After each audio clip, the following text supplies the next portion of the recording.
If he did not support Scientology or was hostile to it, he would be declared a suppressive person and Marla would be forbidden to have any contact. At the least he was being handled. As this video shows, Kent Snyder worked regularly and closely with CCHR, actively promoting legislation favorable to them. This bill is not successful, is not passed, then 2 or 3 or 4 years from now, what you're going to find is you're going to find stories of parents who said, why didn't we work harder? My child is now subject to mental screening. He's now subject to therapy. There's all sorts of coercive measures that are going on. So the time is now. Parents need to understand that, and we're going to do everything we can to fight against it. This is important because there is an attempt to rationalize Ron Paul's involvement with CCHR and founding member Dr. Zass as harmless. On the Ron Paul forums, when a supporter points out the Scientology connection, another member tries to spin Zass as a great libertarian who is not a Scientologist nor is sympathetic to Scientology. This is bullshit. CCHR is a branch of Scientology and SZAZS co-founded it. The Church of Scientology would never allow someone they did not control to have that much influence. The CCHR website was registered by Scientologist Amber Smayataki. Most of the board are Scientologists. Zass denies being a Scientologist. A representative writes, sharing this battle does not mean that Dr. Zass supports the unrelated principles and causes of any religious or non-religious organization. This can be true working with most organizations, but as we have shown, Scientology does not work this way. You are either for Scientology or you are against it. Whether SZAZS himself believes in Xenu is irrelevant. What is relevant is Scientology considers Zass non-hostile and therefore successfully handled. Kent Snyder may have something in common with Lisa McPherson. His involvement with a cult might have killed him. Like Zass, Scientology believes in an extreme version of personal responsibility. That disease is a result of body thetans and it is the Scientologists' fault for not trying hard enough to clear them. If they did, goes the theory, they would be free of disease. Zass doesn't push body thetans, but he does promote a dangerous distorted idea of mental illness that has the same potential effect, discouraging people from getting help because according to him any problems they have are imaginary.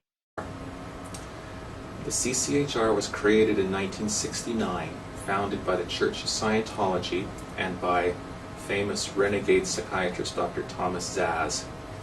From day one, most or many of the senior leadership of the CCHR have been Scientologists.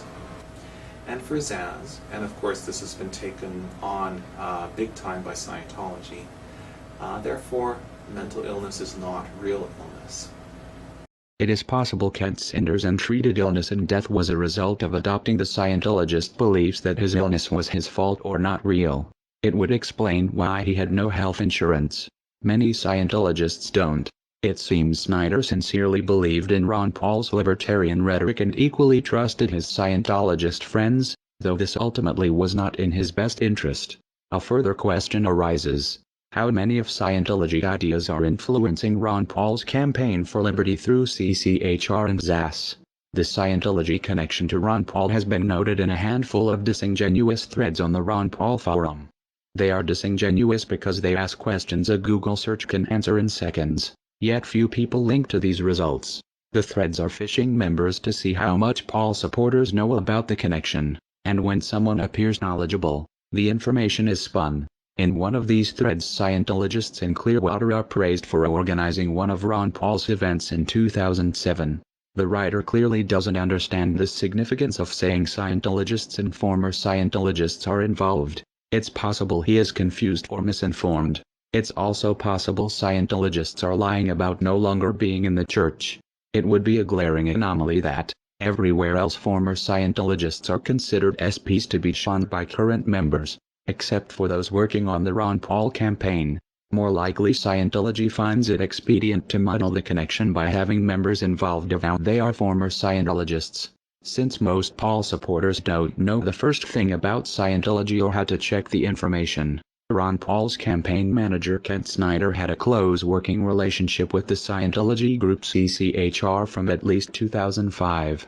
Snyder worked closely with Scientologists at the same time he worked in politics to make Ron Paul the household name he is today. Snyder helped push legislation favorable to Scientology. To do this, he made PR videos approved by CCHR. In turn, CCHR supported and promoted Ron Paul's presidential candidacy, most blatantly in the pay-to-play luncheon on November 28, 2007, the day of the debates. Campaign donation records from Clearwater, Florida show some members, Ron Paul personally met and talked with these people, who collectively donated at least $19,000 that afternoon to his campaign. Ron Paul knew they were CCHR. It is implausible, working as closely with CCHR as he had, Paul did not know he was for all purposes working with Scientology. Another fact not as well known: in 2002, Ron Paul won the Thomas S. Zass Award as a tireless defender of individual freedom.